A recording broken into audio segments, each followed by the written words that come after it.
Indonesia menyatakan tengah bersiap mengirim hingga 8.000 personel militer ke Gaza di bawah skema Pasukan Stabilisasi Internasional atau International Stabilization Force atau ISF. Langkah ini pun langsung menuai sorotan dari sejumlah media internasional. Bagaimana kelanjutannya? Apa yang menjadi sorotan? Kita bahas ya.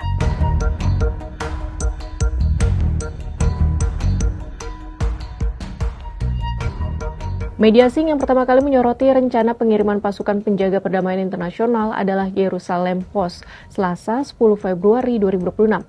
Jerusalem Post melaporkan Indonesia menjadi negara pertama yang mengirim pasukan asing ke Gaza dan kemungkinan ditempatkan di antara Rafah serta Khan Yunis. Selanjutnya ada media negara tetangga yaitu Australian Broadcasting Corporation atau ABC.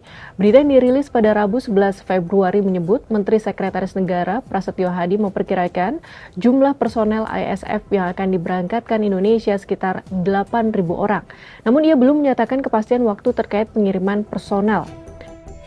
Sementara itu, media barat The Guardian Selasa 10 Februari merilis berita yang menyebut Indonesia akan mengirim 8.000 pasukan penjaga perdamaian internasional ke Gaza sebagai bagian dari rencana Presiden Amerika Serikat Donald Trump. Seperti diketahui, Indonesia memutuskan untuk ikut serta dalam Board of Peace atau Dewan Perdamaian yang diinisiasi oleh Trump. Terakhir, media Inggris BBC Selasa 10 Februari merilis berita terkait rencana pengiriman pasukan penjaga perdamaian internasional ke Gaza. Hal yang menarik, pada bagian awal dipasang foto Presiden Indonesia Prabowo dengan Presiden Amerika Serikat Trump yang sedang bersalaman saat persetujuan Board of Peace. Dalam berita disebutkan bahwa pasukan Indonesia nantinya akan membantu mengamankan wilayah perbatasan di Gaza serta memastikan proses demilitarisasi wilayah itu, termasuk pelucutan senjata Hamas. Sementara itu, di dalam negeri TNI tampaknya sudah benar-benar bersiap. Wakil Panglima TNI Jenderal Tandjo Budi Revita Rabu 11 Februari 2026 menyebut pasukan yang akan dikirim adalah prajurit yang sudah berpengalaman bertugas di Gaza.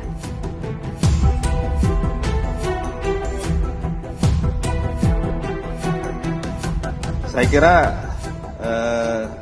kita sudah punya pengalaman ya. Ada Unifil yang pernah ke sana.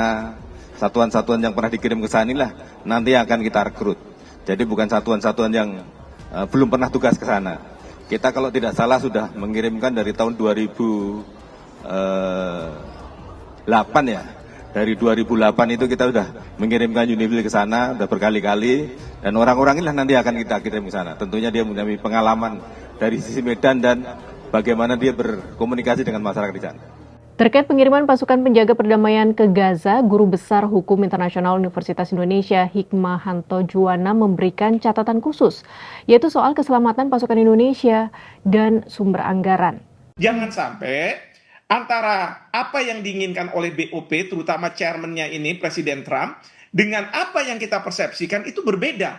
Karena itu akan membahayakan prajurit kita. Yang berikutnya adalah kita harus tahu anggaran dari mana. Lalu kemudian mandatnya untuk berapa lama, tugasnya seperti apa, ya?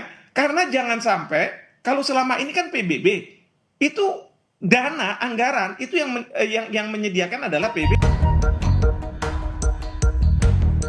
Terkait catatan ini, Majelis Ulama Indonesia juga mengingatkan pemerintah agar berhati-hati sebelum mengambil keputusan untuk mengirim tentara ke Gaza.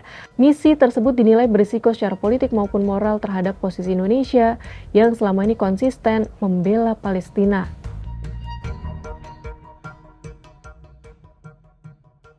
Sahabat Kompas, di tengah kompleksitas konflik yang belum mereda, keputusan ini tentunya harus melalui pertimbangan matang, koordinasi internasional, serta dukungan diplomatik yang kuat. Dunia kini menanti bagaimana peran Indonesia dapat benar-benar menghadirkan harapan bagi warga sipil yang terdampak. Pada akhirnya misi ini bukan semata soal kehadiran pasukan, tetapi tentang membawa pesan kemanusiaan bahwa di tengah konflik, solidaritas dan kepedulian tetap menjadi jembatan menuju perdamaian.